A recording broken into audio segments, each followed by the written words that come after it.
तो जो चीज़ पूछी जाती है एक और, वो क्या है, इनपुट साइड रेजिस्टेंस।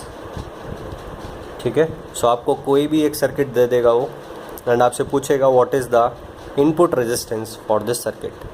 तो वो किस तरह से होगा, वो इस तरह से होगा कि ये ग्राउंड है आपका और ये माइनस है, तो ये भी ग्राउंडेड फील करेगा।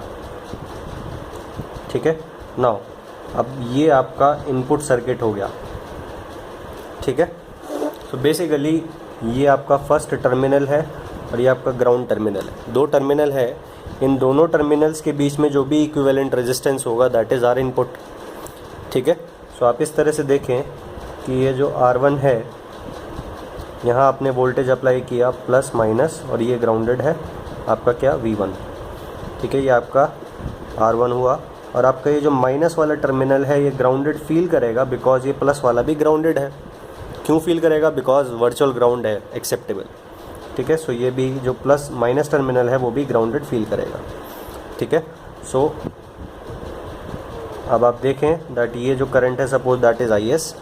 ठीक है, so V1 divided by IS supplied current, that is your input resistance.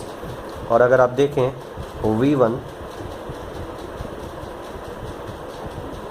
V1 divided by IS जो होगा आपका, वो कितना होगा आपका R1।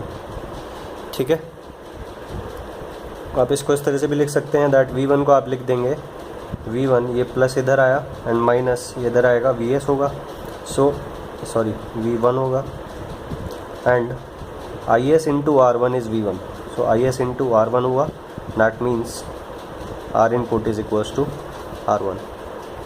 ठीक है, सो आप किसी भी तरह से देख सकते हैं। दूसरी चीज़ आप ये देख सकते हैं कि ये जो V1 है, आप इस करंट को एज्यूम कर लें दैट इज़ I1। ठीक है, ना वर्चुअल ग्राउंड से ये 0 पे है तो ये भी 0 पे होगा। अब ये जो V1 minus V1 and I1 का जो रेशियो होगा, यहाँ पे आप KCL अप्लाई करें, KCL भी नहीं, ओम्स लॉ लगाना है इस नोड एंड इस नोड के बीच में। बेसिकली इस ब्रांच पे KCL ओम्स लॉ लगाना है। सो ये आपका ब्रांच है, ये आपका R1 है, ये आपका V1 है, ये आपका 0 है, ये आपका I1 है। ठीक है, so V1 minus 0 divided by R1 is equals to I1, that means V1 by I1 ratio which is input resistance is R1। ठीक है, सो ये यहाँ से भी इस तरह से आप लगा सकते हैं। सो कैसे भी आप लगा सकते हैं basically. So input voltage divided by the current supplied, जो आपने वोल्टेज अप्लाई की है, divided by the current supplied, that is R input as seen from the input terminals. So इस तरह से इनपुट रेजिस्टेंस निकालने को आता है कभी कभी।